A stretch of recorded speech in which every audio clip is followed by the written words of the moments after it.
ਸਵਾਗਤ।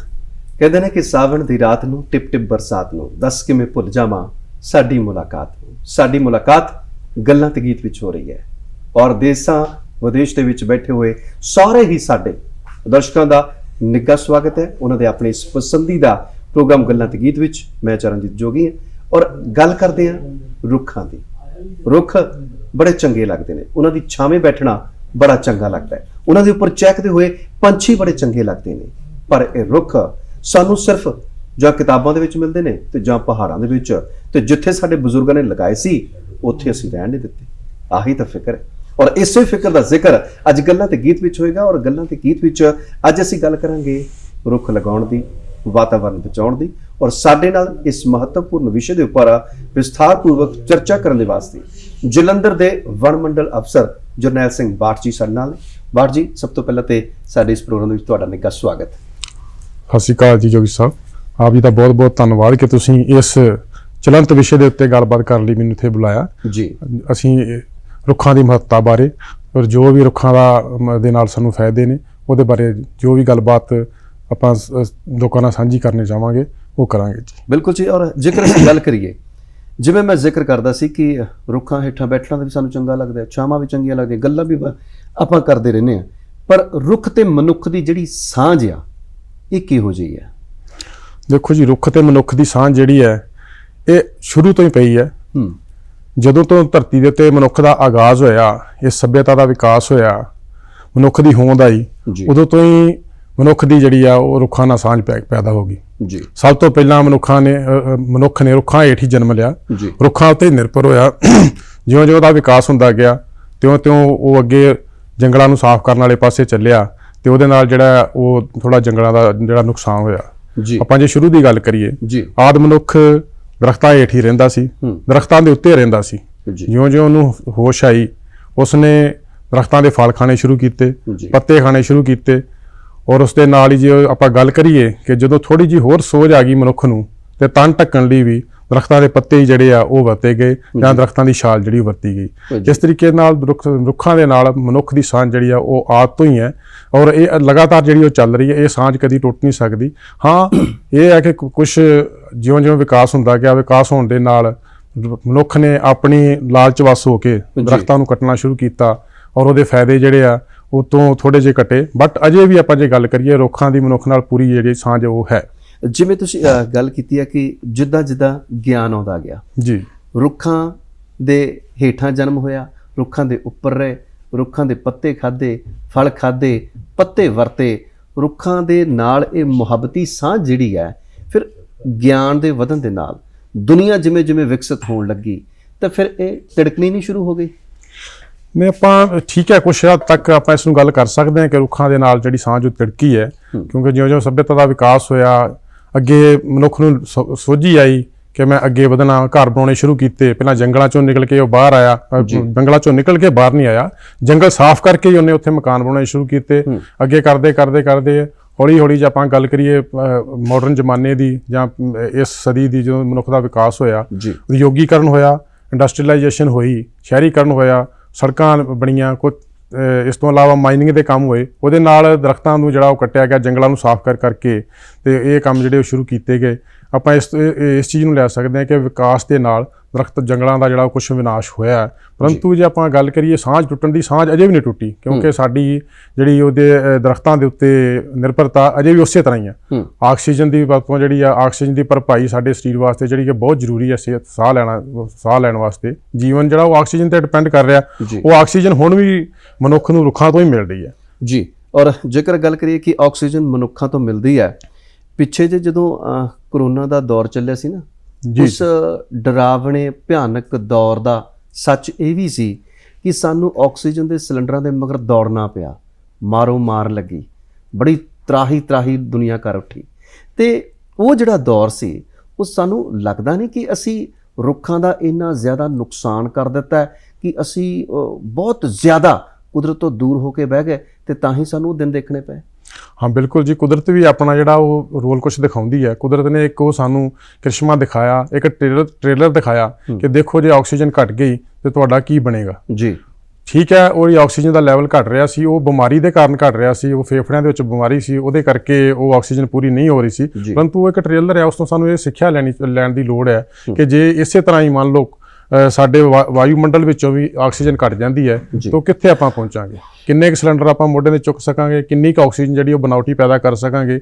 ਇਹ ਰੋਖੀ ਨੇ ਜਿਹੜੇ ਕਿ ਕਿਸੇ ਨੂੰ ਵੀ ਬਿਨਾਂ ਭੇਦਭਾਵ, ਕੋਈ ਗਰੀਬ ਆ ਜੇ, ਅਮੀਰ ਆ ਜੇ, ਕੋਈ ਆ ਜੇ, ਉਹਨੂੰ ਆਕਸੀਜਨ ਜਿਹੜੀ ਉਹਨਾਂ ਵੱਲੋਂ ਫ੍ਰੀ ਆ। ਕੋਈ ਇਹੋ ਜਿਹੀ ਗੱਲ ਨਹੀਂ ਹੈਗੀ ਕਿ ਇਹ ਦੂਜਾ ਬੰਦਾ ਆ ਗਿਆ ਮੈਂ ਹੁਣ ਆਪਣਾ ਸਾਹ ਬੰਦ ਕਰ ਲੈਣਾ, ਤੈਨੂੰ ਆਕਸੀਜਨ ਨਹੀਂ ਦੇਣੀ ਜਾਂ ਇਹਦੀ ਕਾਰਬਨ ਡਾਈਆਕਸਾਈਡ ਨਹੀਂ ਖਾਣੀ। ਰੋਖੀ ਆ ਜਿਹੜੇ ਜ਼ਹਿਰ ਖਾ ਕੇ, ਕਾਰਬਨ ਡਾਈਆਕਸਾਈਡ ਰੂਪੀ ਜ਼ਹਿਰ ਖਾ ਕੇ ਅੰਮ੍ਰਿਤ ਰੂਪੀ ਆਕਸੀਜਨ ਜਿਹੜੀ ਆ ਸਾਨੂੰ ਉਹ ਦੇ ਰਹੇ, ਜਿਹਦੇ ਤੇ ਸਾਰਾ ਹੀ ਜੀਵਨ ਜਿਹੜਾ ਜੀਵ ਜੰਤੂਆਂ ਦਾ, ਇਵਨ ਮਨੁੱਖਾਂ ਦਾ, ਉਹ ਨਿਰਭਰ ਕਰ ਰਿਹਾ ਹੈ। ਜੀ ਬਾਠ ਸਾਹਿਬ, ਦੇਖੋ ਗੱਲ ਹੈਗੀ ਇੱਦਾਂ ਕਿ ਜਦੋਂ ਆਪਾਂ 80 ਦੇ ਦਹਾਕੇ ਵੱਲੋਂ ਪਰਤਦੇ ਹਾਂ, ਜਦੋਂ ਪਿਛਲ ਝਾਤ ਮਾਰਦੇ ਹਾਂ, ਉਹਨਾਂ ਦਿਨਾਂ ਦੇ ਵਿੱਚ, ਉਹਨਾਂ ਸਮਿਆਂ ਦੇ ਵਿੱਚ ਜਿਹੜਾ ਆ ਉਹ ਉਦੋਂ ਤਾਂ ਸਾਨੂੰ ਲੱਗਦਾ ਨਹੀਂ ਸੀ ਕਿ ਕਦੇ ਕਿਸੇ ਨੇ ਕੋਈ ਵਾਤਾਵਰਣ ਦੀ ਗੱਲ ਕੀਤੀ ਹੋਵੇ, ਕੋਈ ਰੁੱਖਾਂ ਦੀ ਗੱਲ ਕੀਤੀ ਹੋਵੇ, ਕੋਈ ਆਕਸੀਜਨ ਦੀ ਗੱਲ ਕੀਤੀ ਹੋਵੇ। ਉਦੋਂ ਤੇ ਸਾਡੇ ਬਜ਼ੁਰਗ ਜਿਹੜੇ ਉਹ ਆਪ ਮੁਹਾਰੇ ਹੀ ਸਾਨੂੰ ਕਹਿੰਦੇ ਹੁੰਦੇ ਸੀ ਕਿ ਆਹ ਫਲਾਣਾ ਬੂਟਾ ਇੱਥੇ ਲਾਇਆ ਬਈ, ਆਹ ਇੱਥੇ ਕਰਿਆ ਬਈ, ਔਰ ਸਾਡੀ ਨਿਗਾਹ ਦੇ ਵਿੱਚ ਵੀ ਬੇਤਹਾਸ਼ਾ ਰੁੱਖ ਦਿਖਾਈ ਦਿੰਦੇ ਸੀ।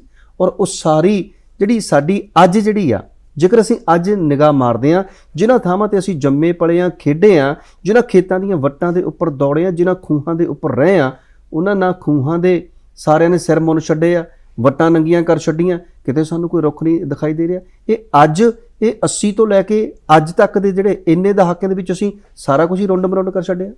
ਬਿਲਕੁਲ ਜੀ, ਜੇ ਆਪਾਂ ਗੱਲ ਕਰੀਏ 1970 ਦੀ, 1980 ਦੇ ਦਹਾਕੇ ਦੀ, ਉਸ ਵੇਲੇ ਦਾ ਤੇ ਅੱਜ ਦੇ ਵੇਲੇ ਦਾ ਬਹੁਤ ਜ਼ਿਆਦਾ ਫਰਕ ਹੈ। ਉਸ ਸਮੇਂ ਜਿੰਨੇ ਰੁੱਖ ਜਿਹੜੇ ਸਾਨੂੰ ਖੇਤਾਂ ਵਿੱਚ ਲੱਭਦੇ ਸੀ ਜਾਂ ਸੜਕਾਂ ਤੇ ਲੱਭਦੇ ਸੀ ਜਾਂ ਹੋਰ ਫੀਲਡ ਵਿੱਚ ਲੱਭਦੇ ਸੀ, ਉਹ ਹੁਣ ਨਹੀਂ ਲੱਭ ਰਹੇ।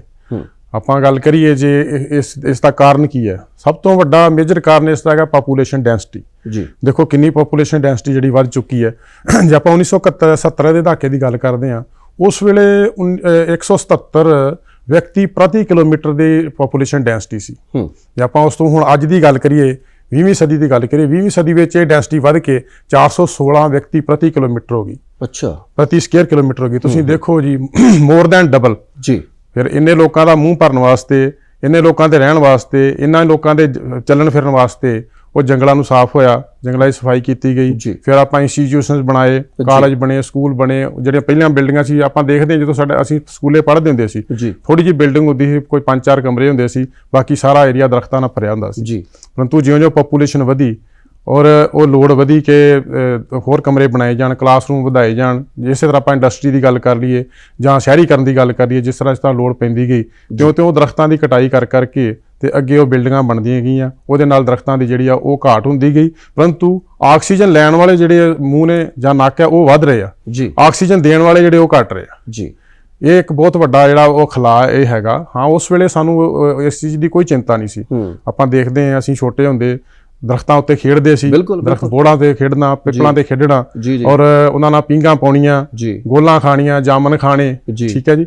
ਹੁਣ ਅੱਜ ਦੇ ਬੱਚਿਆਂ ਨੂੰ ਦਰਖਤ ਉੱਤੇ ਚੜ੍ਹ ਕੇ ਜਾਮਨ ਦਾ ਪਤਾ ਹੀ ਨਹੀਂ। ਹੁਣ ਤਾਂ ਰਹਿ ਗਿਆ ਸਿਰਫ ਮੋਬਾਈਲ ਤੇ ਮੋਬਾਈਲ ਦੇ ਵਿੱਚ ਹੀ ਰਹਿ ਗਏ। ਬਿਲਕੁਲ। ਔਰ ਚਿੰਤਾ ਇਸ ਗੱਲ ਦੀ ਹੈ ਕਿ ਆਉਣ ਵਾਲੇ ਸਮੇਂ ਦੇ ਵਿੱਚ ਕਿਤੇ ਇਹ ਨਾ ਹੋਵੇ ਕਿ ਸਾਡੇ ਜਿਹੜੇ ਦਰਖਤਾਂ ਦੀ ਆਪਾਂ ਗੱਲ ਕਰਦੇ, ਪੁਰਾਤਨ ਦਰਖਤਾਂ ਦੀ, ਉਹ ਸਿਰਫ ਮੋਬਾਈਲ ਤੇ ਫੋਟੋਆਂ ਹੀ ਬਣ ਕੇ ਰਹਿ ਜਾਣ ਔਰ ਅਸਲੀਅਤ ਵਿੱਚ ਕਿਤੇ ਨਜ਼ਰ ਨਾ ਆਉਣ।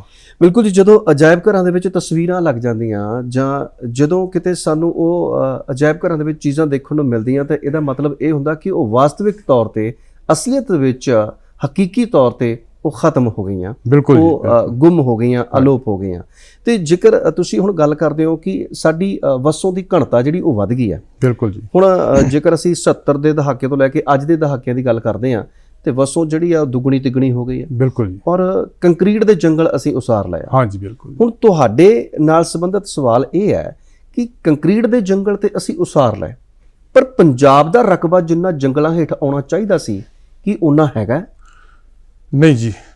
ਪੰਜਾਬ ਦਾ ਰਕਬਾ, ਜਿਹੜੀ ਨੈਸ਼ਨਲ ਫੋਰੈਸਟ ਪਾਲਿਸੀ ਆ, ਉਹਦੇ ਮੁਤਾਬਕ ਜੰਗਲਾਂ ਹੇਠ ਰਕਬਾ ਜਿਹੜਾ ਉਹ ਘੱਟੋ ਘੱਟ 33% ਹੋਣਾ ਚਾਹੀਦਾ। ਠੀਕ ਹੈ, ਉਹ ਪਲੇਨ ਵਾਸਤੇ ਤੇ ਪਹਾੜ ਵਾਸਤੇ ਕੁਝ ਅਲੱਗ ਹੈ। ਪਲੇਨ ਦੇ ਵਿੱਚ ਘੱਟੋ ਘੱਟ 20% ਜੰਗਲ ਜਿਹੜਾ ਉਹ ਹੋਣਾ ਚਾਹੀਦਾ। ਪਹਾੜਾਂ ਦੇ ਵਿੱਚ ਕੁਝ ਏਰੀਏ ਇਹੋ ਜਿਹੇ ਨੇ ਜਿੱਥੇ 80% ਜੰਗਲ ਵੀ ਹੈਗਾ। ਪਹਾੜੀ ਜਿੰਨੇ ਸਟੇਟ ਨੇ ਸਾਡੇ, ਉਹਨਾਂ ਦੇ ਵਿੱਚ ਜੰਗਲਾਂ ਦੀ ਸਥਿਤੀ ਜਿਹੜੀ ਉਹ ਠੀਕ ਹੈ। ਪਰੰਤੂ ਪੰਜਾਬ ਇੱਕ ਖੇਤੀ ਪ੍ਰਧਾਨ ਸੂਬਾ ਆ। ਇਹਦੇ ਵਿੱਚ ਆਪਾਂ ਇੰਨਾ ਏਰੀਆ ਜਿਹੜਾ ਉਹ ਜੰਗਲਾਂ ਥੱਲੇ ਨਹੀਂ ਲਿਆ ਸਕਦੇ, ਕਿਉਂਕਿ ਵੇਸਟਲੈਂਡ ਜਿਹੜੀ ਉਹ ਸਾਡੇ ਬਹੁਤ ਘੱਟ ਹੈ ਜਿੱਥੇ ਕਿ ਜੰਗਲਾਤ ਜਿਹੜਾ ਪੈਦਾ ਕੀਤਾ ਜਾ ਸਕੇ। ਜੀ ਕਿਉਂਕਿ ਜੇ ਆਪਾਂ ਕੋਸ਼ਿਸ਼ ਕਰੀਏ ਕਿ ਖੇਤੀ ਵਾਲੀ ਜਗ੍ਹਾ ਨੂੰ ਜੰਗਲਾਂ ਦੇ ਰੂਪ ਵਿੱਚ ਬਦਲੀ ਕਰਾਂਗੇ ਤਾਂ ਉਹਦੇ ਨਾਲ ਜਿਸ ਤਰ੍ਹਾਂ ਆਪਾਂ ਗੱਲ ਕਰਦੇ ਹਾਂ ਪਾਪੂਲੇਸ਼ਨ ਡੈਂਸਿਟੀ ਵਧਣ ਦੀ, ਜੀ ਉਹ ਖਾਣ ਵਾਲੇ ਮੂੰਹ ਵੀ ਵਧੇ ਹੋਏ ਨੇ, ਉਹਨਾਂ ਦਾ ਅਸੀਂ ਢਿੱਡ ਵੀ ਭਰਨਾ, ਅੰਨ ਭੰਡਾਰਨ ਵੀ ਕਰਨਾ, ਅਨਪੂਰਤੀ ਵੀ ਕਰਨੀ ਹੈ। ਇਸ ਕਰਕੇ ਪੰਜਾਬ ਵਿੱਚ ਦਰਖਤਾਂ ਹੇਠ ਰਕਬਾ ਲਿਆਉਣਾ ਜਾਂ ਜੰਗਲਾਤ ਏਰੀਆ ਵਧਾਉਣਾ ਉਹ ਜਿਹੜਾ ਉਹ ਬਹੁਤ ਇੱਕ ਜੋਖਮ ਭਰਿਆ ਕੰਮ ਹੈ, ਪਰੰਤੂ ਫਿਰ ਵੀ ਕੋਸ਼ਿਸ਼ ਕੀਤੀ ਜਾ ਰਹੀ ਹੈ ਕਿ ਇਹ ਜਿਹੜਾ ਰਕਬਾ ਵਧਾਇਆ ਜਾਵੇ। ਜੇ ਆਪਾਂ ਗੱਲ ਕਰੀਏ ਪੰਜਾਬ ਦੇ ਵਿੱਚ ਜੰਗਲਾਂ ਹੇਠ ਰਕਬੇ ਦੀ ਤੇ ਇਹ 6.01% ਰਕਬਾ ਆ। ਅੱਛਾ, ਇਹਦੇ ਵਿੱਚੋਂ ਵੀ ਜੋਗੀ ਜੀ ਜਿਹੜਾ ਸਰਕਾਰੀ ਰਕਬਾ ਆ, ਸਰਕਾਰ ਦੀ ਮਾਲਕੀ ਵਾਲਾ ਰਕਬਾ ਉਹ ਕੇਵਲ 55% ਹੈ ਤੇ 45% ਰਕਬਾ ਉਹ ਆ ਜਿਹੜਾ ਸਾਡੇ ਆ ਹੁਸ਼ਿਆਰਪੁਰ, ਰੋਪੜ, ਰੂਪਨਗਰ, ਪਠਾਨਕੋਟ, ਗੜ੍ਹਸ਼ੰਕਰ, ਇਸ ਬੈਲਟ ਦੇ ਵਿੱਚ ਸ਼ਿਵਾਲਿਕ ਬੈਲਟ ਜਿਹਨੂੰ ਆਪਾਂ ਕਹਿ ਸਕਦੇ ਹਾਂ, ਸ਼ਿਵਾਲਿਕ ਦੀਆਂ ਪਹਾੜੀਆਂ, ਉਹਨਾਂ ਦੇ ਵਿੱਚ ਆ। ਉਹ ਰਕਬਾ ਸਾਰਾ ਪ੍ਰਾਈਵੇਟ ਲੋਕਾਂ ਦਾ ਨਿੱਜੀ ਰਕਬਾ ਹੈ, ਪਰੰਤੂ ਉਹਦੇ ਉੱਤੇ ਇੱਕ 1900 ਦੇ ਵਿੱਚ ਲੈਂਡ ਪ੍ਰਜ਼ਰਵੇਸ਼ਨ ਐਕਟ ਲਗਾਇਆ ਗਿਆ ਸੀ ਕਿ ਜਿਹੜੇ ਪਹਾੜ ਆ ਇਹਨਾਂ ਨੂੰ ਖੁਰਨ ਤੋਂ ਬਚਾਉਣ ਵਾਸਤੇ ਕੁਝ ਇੱਕ ਪਾਬੰਦੀਆਂ ਉੱਥੇ ਲਾਈਆਂ ਗਈਆਂ। ਉਹਦੀ ਮੈਨੇਜਮੈਂਟ ਜਿਹੜੀ ਆ ਉਹ ਫੋਰੈਸਟ ਡਿਪਾਰਟਮੈਂਟ ਨੂੰ ਦਿੱਤੀ ਗਈ ਤਾਂ ਕਿ ਉਹ ਪਹਾੜ ਨਾ ਖੁਰਨ, ਜੰਗਲਾਤ ਦਾ ਰਕਬਾ ਬਚਿਆ ਰਹੇ ਔਰ ਉਸ ਰਕਬੇ ਨੂੰ ਵੀ ਜਿਹੜਾ ਉਹ ਜੰਗਲਾਤ ਦੀ ਪਰਿਭਾਸ਼ਾ ਦੇ ਵਿੱਚ, ਜੰਗਲ ਦੀ ਪਰਿਭਾਸ਼ਾ ਵਿੱਚ ਲਿਆ ਗਿਆ। ਇਸ ਕਰਕੇ ਉਹ 45% ਰਕਬਾ ਸਾਡੇ ਕੋਲ ਉਹ ਹੈ। ਜੇ ਆਪਾਂ ਗੱਲ ਕਰੀਏ ਉਸ ਦੇ ਸਕੋਪ ਦੀ ਵੀ ਇਹਨੂੰ ਵਧਾਉਣਾ ਕਿਸ ਤਰ੍ਹਾਂ ਜਾਂ ਕਿਵੇਂ ਵੱਧ ਸਕਦਾ, ਉਸ ਤੋਂ ਅੱਗੇ ਅਗਲੀ ਗੱਲ ਕਰਦੇ ਹਾਂ। ਤੇ ਉਹ ਵਧਾਉਣ ਵਾਸਤੇ ਸਾਡੇ ਕੋਲ ਸਿਰਫ ਤੇ ਸਿਰਫ ਇੱਕੋ ਚੀਜ਼ ਬਚਦੀ ਆ, ਉਹ ਹੈਗੀ ਆ ਐਗਰੋ ਫੋਰੈਸਟਰੀ। ਖੇਤੀਬਾੜੀ ਦੇ ਵਿੱਚੋਂ ਕੁਛ ਰਕਬਾ ਕੱਢ ਕੇ ਆਪਾਂ ਫਸਲਾਂ ਥੱਲੋਂ ਕੱਢ ਕੇ ਤੇ ਆਪਣੇ ਖੇਤੀਬਾੜੀ ਜਿਹੜੀ ਛੇਤੀ ਵਧਣ ਵਾਲੀਆਂ ਨੇ ਕਿਸਮਾਂ, ਪਾਪੂਲਰ, ਸਫੈਦਾ, ਡੇਕ ਆਦਿ, ਇਹਨਾਂ ਹੇਠ ਲਿਆਈਏ ਤੇ ਜਿਹਦੇ ਨਾਲ ਉਹਦੇ ਦੋ ਫਾਇਦੇ ਸਾਨੂੰ ਹੋਣਗੇ। ਇੱਕ ਫਾਇਦਾ ਤੇ ਇਹ ਹੋਏਗਾ ਕਿ ਜੇ ਰੁੱਖਾਂ ਹੇਠ ਰਕਬਾ ਵੱਧ ਜਾਏਗਾ। ਦੂਜਾ ਫਾਇਦਾ ਇਹ ਹੈ ਕਿ ਡਾਈਵਰਸੀਫਿਕੇਸ਼ਨ ਹੋਣ ਦੇ ਨਾਲ, ਕ੍ਰੌਪ ਡਾਈਵਰਸੀਫਿਕੇਸ਼ਨ ਦੀ ਆਪਾਂ ਗੱਲ ਕਰਦੇ ਪਏ ਹਾਂ ਕਿ ਪੰਜਾਬ ਦਾ ਪਾਣੀ ਜਿਹੜਾ ਮੁੱਕ ਰਿਹਾ, ਬਹੁਤ ਤੇਜ਼ੀ ਦੇ ਨਾਲ ਜਿਹੜਾ ਪਾਣੀ ਆ ਉਹ ਨੀਚੇ ਜਾ ਰਿਹਾ ਹੈ ਔਰ ਉਹ ਵੀ ਸਾਡਾ ਬਚੇਗਾ। ਉਹਦੇ ਨਾਲ ਦੋ ਫਾਇਦੇ ਸਾਡੇ ਹੋਣਗੇ। ਜੰਗਲਾਤ ਹੇਠ ਰਕਬੇ ਦੀ ਨਹੀਂ ਗੱਲ ਆਪਾਂ ਕਰਦੇ, ਟਰੀ ਕਵਰ, ਦੋ ਚੀਜ਼ਾਂ ਨੇ, ਇੱਕ ਹੈਗਾ ਫੋਰੈਸਟ ਕਵਰ, ਇੱਕ ਹੈਗਾ ਟਰੀ ਕਵਰ। ਫੋਰੈਸਟ ਕਵਰ ਜਿਹੜਾ ਉਹ ਸਾਡਾ ਜਿੰਨਾ ਹੈਗਾ ਉਹ ਏਰੀਆ ਵਧਣਾ ਨਹੀਂਗਾ, ਸਗੋਂ ਘਟ ਰਿਹਾ ਡਿਵੈਲਪਮੈਂਟ ਦੇ ਨਾਲ। ਸੜਕਾਂ ਚੌੜੀਆਂ ਹੋ ਰਹੀਆਂ ਨੇ, ਠੀਕ ਹੈ ਜੀ। ਇਸ ਤਰ੍ਹਾਂ ਸਾਡੇ ਮੇਨ ਤੇ ਜਿਹੜਾ ਰਕਬਾ ਘਟ ਰਿਹਾ ਵਾ ਸੜਕਾਂ ਤੋਂ ਚੌੜੀਆਂ ਹੋਣ ਕਰਕੇ ਘਟ ਰਿਹਾ, ਕਿਉਂਕਿ ਪੰਜਾਬ ਦੇ ਵਿੱਚ ਪੱਟੀਦਾਰ ਜੰਗਲ ਜਿਹੜੇ ਨੇ ਉਹੀ ਮੇਨ ਸਾਡੇ ਜੰਗਲ ਸੀ। ਜਿਹੜੇ ਬੀੜਾਂ ਨੇ ਉਹ ਬਹੁਤ ਘੱਟ ਬੀੜਾਂ ਨੇ, ਮਤਲਬ ਕਿ ਆਪਾਂ ਜੇ ਗੱਲ ਕਰੀਏ ਕਿ ਬਹੁਤ ਵੱਡੇ 1000 ਹੈਕਟਰ ਦੇ ਜਾਂ 2000 ਹੈਕਟਰ ਦੇ ਜੰਗਲ ਜਿਹੜੇ ਬਾਹਰਲੇ ਸਟੇਟਾਂ 'ਚ ਉਹ ਜਿੱਥੇ ਨਹੀਂ ਹੈਗੇ। ਇਸ ਕਰਕੇ ਇਹ ਜਿਹੜਾ ਰਕਬਾ ਹੈ ਉਹ ਸਾਡਾ ਉਹ ਉਨਾ ਹੀ ਰਹਿਣਾ ਵਾ, ਉਹ ਵਧਣਾ ਨਹੀਂ ਹੈਗਾ ਜੀ। ਔਰ ਜੇਕਰ ਅਸੀਂ ਗੱਲ ਕਰਦੇ ਹਾਂ ਹੁਣ ਜਿਵੇਂ ਮੌਨਸੂਨ ਦਾ ਮੌਸਮ ਚੱਲ ਰਿਹਾ, ਇਸ ਮੌਸਮ ਦੇ ਵਿੱਚ ਆਪਾਂ ਰੁੱਖ ਲਗਾਉਣ ਦੀ ਬੜੀ ਗੱਲ ਕਰਦੇ ਹਾਂ, ਬਹੁਤ ਰੌਲਾ ਪਾਉਂਦੇ ਹਾਂ ਕਹਿਣ ਦਾ ਮਤਲਬ, ਕਿਉਂਕਿ ਸਾਡਾ ਫਿਕਰ ਹੈ ਇੱਕ ਇਹੋ। ਪਰ ਜਦੋਂ ਇਹ ਮੌਸਮ ਗੁਜ਼ਰ ਜਾਂਦਾ ਫਿਰ ਚੁੱਪ ਚਾਂ ਹੋ ਜਾਂਦੀ ਹੈ, ਫਿਰ ਚੁੱਪ ਪੱਸਰ ਜਾਂਦੀ ਹੈ, ਫਿਰ ਕੋਈ ਗੱਲ ਨਹੀਂ ਕਰਦਾ। ਹਾਂ, ਤੁਹਾਡੀ ਗੱਲ ਇਹ ਬਿਲਕੁਲ ਸਹੀ ਹੈ ਜੀ। ਤੇ ਦੂਜੀ ਗੱਲ ਕਿ ਮਾਨਸੂਨ ਦੇ ਸੀਜ਼ਨ ਦੇ ਦੌਰਾਨ ਹੀ ਕਿਉਂ ਅਸੀਂ ਇਸ ਨੂੰ ਜਿਹੜਾ ਰੁੱਖ ਲਾਉਣ ਦੀ ਗੱਲ ਕਰਦੇ ਹਾਂ, ਕਿਉਂਕਿ ਇਸ ਵੇਲੇ ਬਾਰਿਸ਼ ਹੋ ਰਹੀ ਹੁੰਦੀ ਹੈ ਜੀ।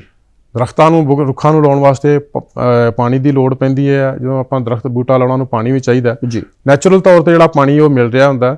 ਦੂਜਾ ਇਹ ਇੱਕ ਗਰੋਇੰਗ ਸੀਜ਼ਨ ਹੈ, ਹਰ ਇੱਕ ਚੀਜ਼ ਦਾ ਜਿਹੜਾ ਉਹ ਗਰੋਇੰਗ ਸੀਜ਼ਨ ਹੁੰਦਾ ਵੀ ਕਿਸ ਸਮੇਂ ਦੌਰਾਨ ਕਿਹੜੀ ਚੀਜ਼ ਨੇ ਵਧਣਾ। ਇਸ ਤਰ੍ਹਾਂ ਦਰਖਤ ਜਿਹੜੇ ਨੇ ਉਹ ਇਸ ਸੀਜ਼ਨ ਦੇ ਦੌਰਾਨ ਜਦੋਂ ਬਹੁਤ ਜ਼ਿਆਦਾ ਗਰਮੀ ਤੇ ਹੁਮਸ ਪੈਂਦਾ ਉਹਦੇ ਵਿੱਚ ਉਹਨਾਂ ਦੀ ਗਰੋਥ ਜਿਹੜੀ ਉਹ ਬਹੁਤ ਹੁੰਦੀ ਹੈ ਜੀ। ਮੰਨ ਲਓ ਜੇ ਆਪਾਂ ਇਹ ਗੱਲ ਕਰੀਏ ਵੀ 100 ਗਰੋਥ ਪੈਰਾਮੀਟਰ ਨੂੰ 100 ਮੰਨ ਕੇ ਚੱਲੀਏ ਤੇ ਉਹਦੇ ਵਿੱਚ ਮਾਨਸੂਨ ਸੀਜ਼ਨ ਦੇ ਦੌਰਾਨ ਹੀ 50% ਗਰੋਥ ਜਿਹੜੀ ਇਹਦੇ ਵਿੱਚ ਹੋ ਜਾਂਦੀ ਹੈ। ਬਾਕੀ ਪੂਰੇ ਸਾਲ ਦੇ ਵਿੱਚ 2 ਮਹੀਨਿਆਂ 'ਚ 50-60% ਗਰੋਥ ਨਹੀਂ, ਬਾਕੀ ਸਾਰੇ ਸਮੇਂ ਦੌਰਾਨ ਬਹੁਤ ਥੋੜੀ ਗਰੋਥ ਹੁੰਦੀ ਹੈ, ਕਿਉਂਕਿ ਜਿੰਨੀ ਜ਼ਿਆਦਾ ਗਰਮੀ ਪੈਂਦੀ ਹੈ, ਗਰਮੀ ਦੇ ਨਾਲ ਵਾਟਰ ਫਲੋ ਸੈਪ ਉਹਦੇ ਵਿੱਚ ਜਿਹੜਾ ਸੈਪ ਆ ਜੀ ਪਲਾਂਟ ਵਿੱਚ ਉਹ ਚੱਲਦਾ, ਉਹਦੇ ਨਾਲ ਗਾਂ ਨਵੇਂ ਸੈੱਲ ਬਣਦੇ ਤੇ ਗਰੋਥ ਹੁੰਦੀ ਹੈ। ਇੱਕ ਕਾਰਨ ਤੇ ਸਾਡਾ ਇਹ ਹੈ ਕਿ ਅਸੀਂ ਮਾਨਸੂਨ ਦੇ ਦੌਰਾਨ ਹੀ ਪਲਾਂਟੇਸ਼ਨ ਕਿਉਂ ਕਰਦੇ ਹਾਂ। ਦੂਜਾ ਪਲਾਂਟੇਸ਼ਨ ਕੁਛ ਇੱਕ ਏਰੀਆ ਸਾਡੇ ਕੋਲ ਇਹੋ ਜਿਹੇ ਜਿਹੜਾ ਜਿਸ ਤਰ੍ਹਾਂ ਮੈਂ ਪਹਿਲਾਂ ਗੱਲ ਕੀਤੀ ਕਿ 45% ਰਕਬਾ ਸਾਡਾ ਜਿਹੜਾ ਉਹ ਨਿੱਜੀ ਖੇਤਰ ਦਾ ਜੀ।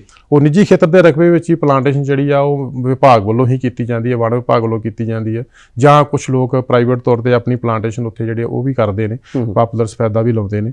ਤੇ ਉੱਥੇ ਪਾਣੀ ਦੀ ਦਿੱਕਤ ਹੈ ਜੀ। ਪਾਣੀ ਜਿਹੜਾ ਪਹਾੜੀ ਏਰੀਆ ਦੇ ਉੱਤੇ ਪਹਾੜੀ ਵਿੱਚ ਪਹੁੰਚਾਉਣਾ ਬਹੁਤ ਮੁਸ਼ਕਲ ਹੈ। ਇਸ ਕਰਕੇ ਉਹ ਮਾਨਸੂਨ ਸੀਜ਼ਨ ਨੂੰ ਹੀ ਚੁਣਿਆ ਜਾਂਦਾ ਤਾਂ ਕਿ ਬੂਟਾ ਲਾ ਦਈਏ ਤੇ 2 ਮਹੀਨੇ ਜਿਹੜਾ ਸਾਡੇ ਕੋਲ ਬਾਰਿਸ਼ ਦੇ ਆਉਂਦੇ ਨੇ। ਚਲੋ ਬਾਰਿਸ਼ ਉਨੀ ਜ਼ਿਆਦਾ ਪਹਿਲਾਂ ਜਿੰਨੀ ਨਹੀਂ ਹੋ ਰਹੀ, ਪਰੰਤੂ ਫਿਰ ਵੀ ਜਿੰਨੀ ਬਾਰਿਸ਼ ਹੋ ਰਹੀ ਉਹਦੇ ਨਾਲ ਉਹ ਪਲਾਂਟ ਜਿਹੜਾ ਉਹ ਐਸਟੈਬਲਿਸ਼ ਹੋ ਜੇ ਤੇ ਉਹ ਬੂਟੇ ਜਿਹੜੇ ਸਾਡੇ ਚੱਲ ਪੈਣ। ਇਸ ਕਰਕੇ ਮਾਨਸੂਨ ਦੇ ਸੀਜ਼ਨ ਦੌਰਾਨ ਇਹ ਜਿਹੜਾ ਉਹ ਲਗਾਇਆ ਜਾਂਦਾ। ਤੇ ਬਾਕੀ ਗੱਲ ਕਰੀਏ ਜੇ ਉਸ ਤੋਂ ਬਾਅਦ ਜਿਹੜੀ ਸਾਡੀ ਅਸੀਂ ਕਿਉਂ ਨਹੀਂ ਇਹਦੇ ਬਾਰੇ ਰੌਲਾ ਪਾਉਂਦੇ, ਇੱਕ ਕਾਰਨ ਤੇ ਸਾਡਾ ਸਭ ਤੋਂ ਪਹਿਲਾਂ ਇਹ ਹੋ ਗਿਆ। ਉਸ ਤੋਂ ਬਾਅਦ ਵੀ ਇੱਕ ਇੱਕਾ ਦੁੱਕਾ ਪਲਾਂਟੇਸ਼ਨ ਜਿਹੜੀ ਆ ਛੋਟੀ ਥੋੜੀ ਬਹੁਤੀ ਉਹ ਆਮ ਸੁਸਾਇਟੀਆਂ ਜਾਂ ਆਪਾਂ ਦੂਜੇ NGOs ਵਗੈਰਾ ਕਰਦੇ ਰਹਿੰਦੇ ਨੇ, ਪਰੰਤੂ ਡਿਪਾਰਟਮੈਂਟ ਦੀ ਮੇਨ ਡਰਾਈਵ ਜਿਹੜੀ ਆ ਉਹ ਇਸ ਮਾਨਸੂਨ ਸੀਜ਼ਨ ਦੇ ਦੌਰਾਨ ਹੀ ਹੁੰਦੀ ਆ, ਔਰ ਕੋਸ਼ਿਸ਼ ਇਹੋ ਕੀਤੀ ਜਾਂਦੀ ਹੈ ਕਿ 30 ਜੁਲਾਈ ਤੱਕ ਹੱਦ 15 ਅਗਸਤ ਤੱਕ ਜਿਹੜੀ ਪਲਾਂਟੇਸ਼ਨ ਉਹ ਖਤਮ ਕਰ ਲਈਏ, ਤਾਂ ਕਿ ਉਸ ਤੋਂ ਬਾਅਦ ਜਿਹੜੇ ਬੂਟੇ ਆਪਣੇ ਆਪ ਉਹ ਵੱਧ ਸਕਣ। ਜੀ, ਔਰ ਜੇਕਰ ਗੱਲ ਕਰਦੇ ਹਾਂ ਕਿ ਹਰ ਸਾਲ ਆਪਾਂ ਟੀਚਾ ਵੀ ਇੱਕ ਮਿੱਥਦੇ ਹਾਂ ਕਿ ਅਸੀਂ ਇੰਨਾ ਸਾਡਾ ਵਣ ਵਿਭਾਗ ਦਾ ਟੀਚਾ ਆ ਕਿ ਅਸੀਂ ਇਹ ਟੀਚਾ ਮਿੱਥਿਆ ਹੋਇਆ ਕਿ ਇੰਨੇ ਅਸੀਂ ਰੁੱਖ ਲਗਾ ਦੇਣੇ, ਇੰਨੇ ਅਸੀਂ ਬੂਟੇ ਜਿਹੜੇ ਆ ਉਹ ਲਗਾ ਦੇਣੇ ਆ, ਕਿ ਉਹ ਟੀਚਾ ਜਿਹੜਾ ਆ ਆਪਾਂ ਅਚੀਵ ਕਰ ਲੈਂਦੇ ਹਾਂ, ਪੂਰਾ ਹੋ ਜਾਂਦਾ ਸਾਡਾ ਟੀਚਾ? ਹਾਂਜੀ ਬਿਲਕੁਲ ਜੀ, ਅਸੀਂ ਜੋ ਵੀ ਸਾਡੇ ਵਿਭਾਗ ਦਾ ਹਰ ਸਾਲ ਟੀਚਾ ਆਉਂਦਾ ਹੈ, ਕੋਈ 4 ਜਿੰਨੇ ਵੀ ਆਪਾਂ ਕਰੋੜ 2 ਕਰੋੜ ਜਿਹੜੇ ਬੂਟੇ ਲਾਉਣੇ ਹੁੰਦੇ ਆ, ਹਰ ਸਾਲ ਅਲੱਗ-ਅਲੱਗ ਟੀਚਾ ਜਿਹੜਾ ਉਹ ਆਉਂਦਾ ਅਵੇਲੇਬਲ ਏਰੀਆ ਦੇ ਮੁਤਾਬਕ, ਜਿੰਨਾ ਸਾਡੇ ਕੋਲ ਰਕਬਾ ਹਰ ਸਾਲ ਬੂਟੇ ਲਾਉਣ ਲਈ ਅਵੇਲੇਬਲ ਹੁੰਦਾ, ਉਹ ਉਪਲਬਧ ਹੁੰਦਾ, ਉਸ ਰਕਬੇ ਦੇ ਮੁਤਾਬਕ ਜਿਹੜਾ ਉਹ ਟੀਚਾ ਜਿਹੜਾ ਮਿੱਥਿਆ ਜਾਂਦਾ, ਔਰ ਉਹ ਟੀਚਾ ਸਾਡਾ ਜਿਹੜਾ ਉਹ ਹਰ ਸਾਲ ਦੇ ਦੌਰਾਨ ਲਗਭਗ 15 ਅਗਸਤ ਤੱਕ ਅਸੀਂ ਉਹਨੂੰ ਪੂਰਾ ਕਰ ਲੈਂਦੇ ਹਾਂ ਜੀ, ਔਰ ਬੂਟੇ ਜਿਹੜੇ ਉਹ ਲੱਗ ਜਾਂਦੇ ਆ ਜੀ। ਇਸ ਟੀਚੇ ਨੂੰ ਪੂਰਾ ਕਰਨ ਦੇ ਵਿੱਚ ਕਿਹੜੀਆਂ ਕੜੀਆਂ ਲੱਭਦੇ ਹੋ, ਕਿਹਨਾਂ ਨੂੰ ਨਾਲ ਜੋੜਦੇ ਹੋ ਕਿ ਆਪਾਂ ਰਲ ਮਿਲ ਕੇ ਸਾਰਾ ਟੀਚਾ ਪੂਰਾ ਕਰਨਾ? ਦੇਖੋ ਜੀ, 2 ਪ੍ਰਕਾਰ ਦੇ ਟੀਚੇ ਨੇ। ਇੱਕ ਤੇ ਟੀਚਾ ਸਾਡਾ ਹੈਗਾ ਡਿਪਾਰਟਮੈਂਟਲ ਵਿਭਾਗੀ ਟੀਚਾ, ਉਸ ਤੋਂ ਇਲਾਵਾ ਕੁਛ ਇੱਕ ਟੀਚੇ ਜਿਹੜੇ ਨੇ ਸਰਕਾਰ ਵੱਲੋਂ ਜਿਹੜੇ NGOs ਦੇ ਥਰੂ ਜਿਹੜੇ ਉਹ ਵੀ ਜਾਰੀ ਕੀਤੇ ਜਾਂਦੇ ਆ ਕਿ ਆਪਾਂ ਫ੍ਰੀ ਸਪਲਾਈ ਪਲਾਂਟਸ ਜਿਹੜੇ ਉਹ ਇੰਨੇ ਕਰਨੇ ਆ, ਜਾਂ ਇੰਸਟੀਟਿਊਸ਼ਨਲ ਲੈਂਡ ਜਿਹੜੀਆਂ ਉਹਨਾਂ ਤੇ ਪਲਾਂਟੇਸ਼ਨ ਕਰਨੀ ਆ, ਜਾਂ ਜਿਸ ਤਰ੍ਹਾਂ ਮੰਨ ਲਓ ਪਿਛਲੇ ਸਾਲ ਹੀ ਸਰਕਾਰ ਵੱਲੋਂ ਇੱਕ ਟੀਚਾ ਦਿੱਤਾ ਗਿਆ ਸੀ ਕਿ 75 ਬੂਟੇ ਤ੍ਰਿਵੈਣੀਆਂ ਦੇ 75 ਤ੍ਰਿਵੈਣੀਆਂ ਹਰ ਇੱਕ ਵਿਧਾਨ ਸਭਾ ਹਲਕੇ ਵਿੱਚ ਲਗਾਈਆਂ ਜਾਣੀਆਂ ਜੀ। ਇਸ ਤੋਂ ਇਲਾਵਾ ਕੋਈ 75 ਬੂਟੇ ਲਾਏ ਜਾਣੇ ਸੀ, ਉਸ ਤੋਂ ਪਹਿਲਾਂ 550 ਦਾ ਕੰਮ ਚੱਲਿਆ ਸੀ।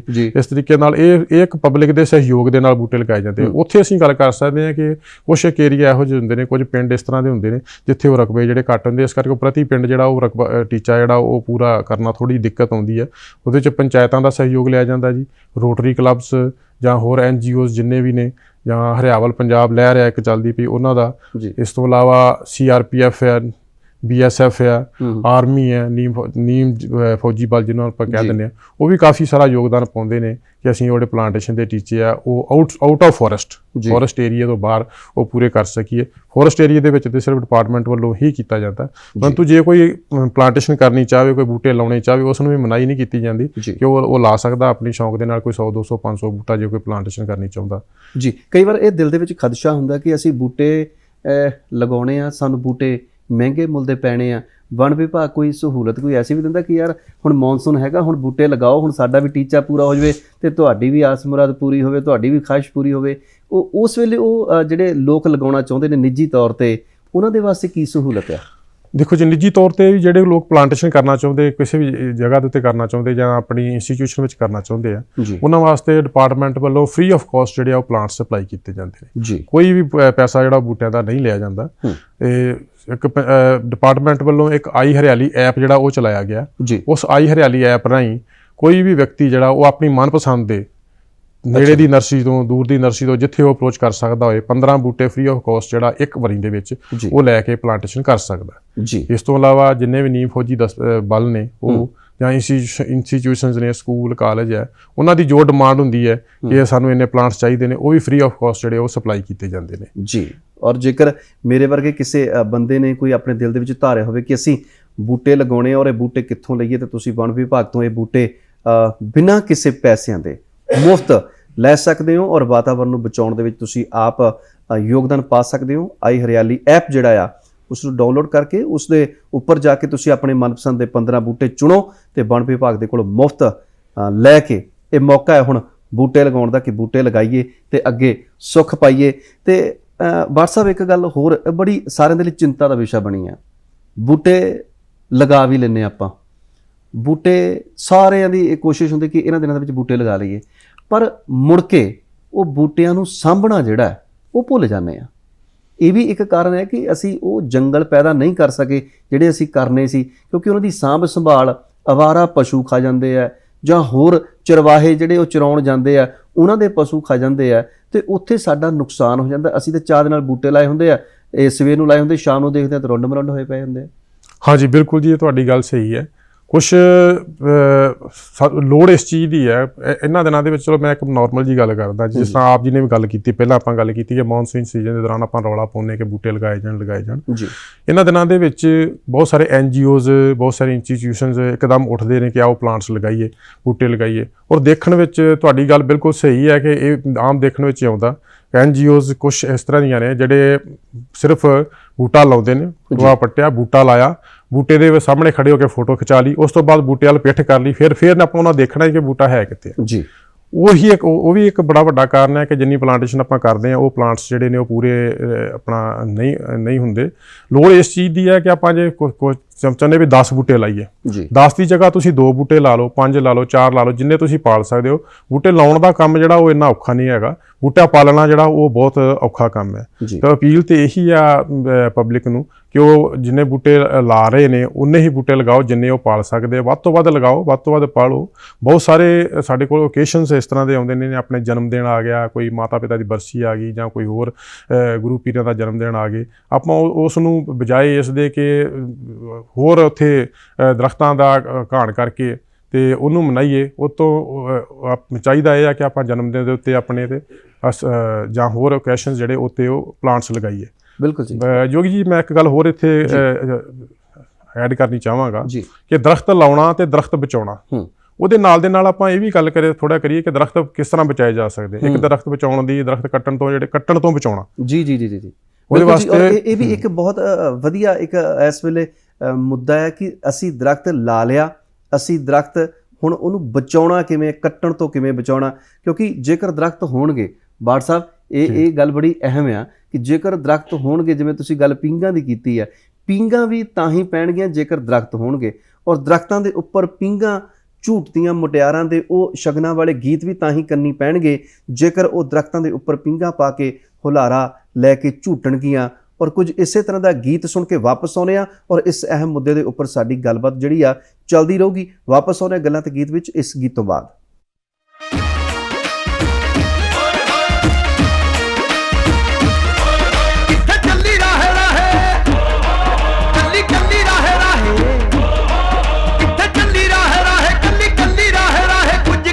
ਨਸ਼ੀਲੇ ਨੈਣਾ ਵਾਲੀਏ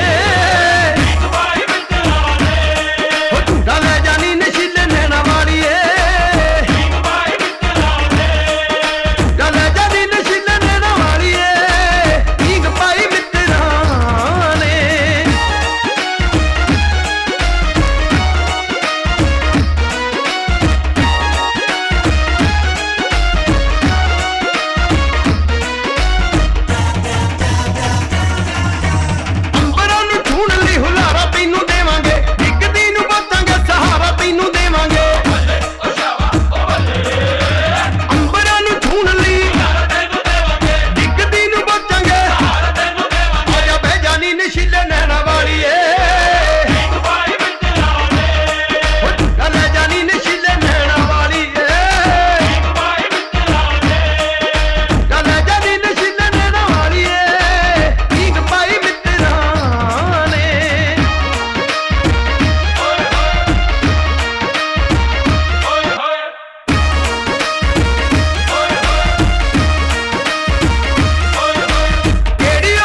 ਜਿਸ ਗੀਤ ਤੋਂ ਬਾਅਦ ਅਸੀਂ ਮੁੜ ਵਾਪਸੀ ਕਰ ਲਈ ਹੈ ਗੱਲਾਂ ਤੇ ਗੀਤ ਵਿੱਚ। ਤੁਹਾਡਾ ਵੀ ਜਿੱਥੇ ਅਸੀਂ ਸਵਾਗਤ ਕਰਦੇ ਉੱਥੇ ਨਾਲ ਦੀ ਨਾਲ ਤੁਹਾਨੂੰ ਅਸੀਂ ਦੱਸ ਦਈਏ ਕਿ ਸਾਡੇ ਅੱਜ ਰੁੱਖ ਲਗਾਓ ਵਾਤਾਵਰਨ ਬਚਾਓ ਵਿਸ਼ੇ ਦੇ ਉੱਪਰ ਗੱਲਬਾਤ ਕਰਨ ਦੇ ਲਈ ਸਾਡੇ ਨਾਲ ਵਣ ਮੰਡਲ ਅਫਸਰ ਜਲੰਧਰ ਤੋਂ ਜਰਨੈਲ ਸਿੰਘ ਬਾਠ ਜੀ ਨੇ। ਤੇ ਬਾਠ ਸਾਹਿਬ, ਅਸੀਂ ਗੱਲ ਕਰ ਰਹੇ ਸੀ, ਤੁਸੀਂ ਇੱਕ ਬੜੀ ਸੋਹਣੀ ਗੱਲ ਕੀਤੀ ਹੈ ਕਿ ਅਸੀਂ ਰੁੱਖ ਲਗਾ ਵੀ ਲਏ, ਚਲੋ ਬਚਾ ਵੀ ਲਏ, ਉਹ ਪਲ ਵੀ ਗਏ। ਹੁਣ ਮਸਲਾ ਇਹ ਹੈ ਕਿ ਇਹਨਾਂ ਨੂੰ ਆਪਾਂ ਰੱਖਣਾ ਇੱਦਾਂ ਹੀ ਕਿ ਛਾਵਾਂ ਵੰਡਦੇ ਰਹਿਣ, ਇਹਨਾਂ ਨੂੰ ਬਚਾਉਣਾ ਆ।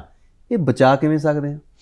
ਦੇਖੋ ਜੀ, ਦਰਖਤਾਂ ਨੂੰ ਬਚਾਉਣ ਵਾਸਤੇ ਸਾਡੇ ਕੋਲ ਤੇ 2-3 ਪ੍ਰਕਾਰ ਦੇ ਤਰੀਕੇ ਨੇ ਕਿ ਦਰਖਤਾਂ ਦੇ ਉੱਤੇ ਜਿਹੜੀ ਸਾਡੀ ਡਿਪੈਂਡੈਂਸ ਆ ਉਹ ਘਟਾਈਏ। ਜਿੱਥੇ ਆਪਾਂ ਲੱਕੜ ਦੀ ਥਾਂ ਦੇ ਉੱਤੇ ਕੋਈ ਹੋਰ ਚੀਜ਼ ਵਰਤ ਸਕਦੇ ਆ ਉੱਥੇ ਉਹਨੂੰ ਵਰਤਿਆ ਜਾਵੇ ਤਾਂ ਕਿ ਦਰਖਤ ਨੂੰ ਕੱਟਣ ਦੀ ਲੋੜ ਨਾ ਪਵੇ ਜੀ।